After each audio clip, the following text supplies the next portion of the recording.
best time to eat meal. Ayun. Oy. Meron pala. Bakit natin ituturo ito? Dahil nakakalimutan nila na may tamang oras din o may best.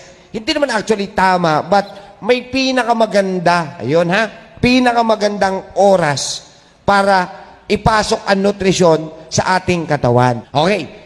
Pagkapala mali ang oras ng pag-inom, isa po sa mga napapahamak o nagkakaroon ng problema ay walang iba kundi ang ating digestive system.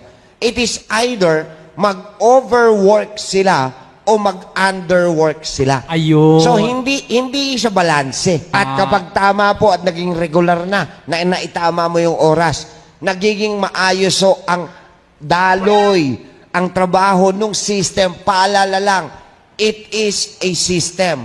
May pinatutupad po siyang sistema. So, kung iibahin mo at hindi magiging regular, yung tamang oras ng pagkain mo, sinisira mo yung sistema mismo ng iyong digestive system. Listen, ang tama raw dapat talaga is every 3 to 4 hours difference.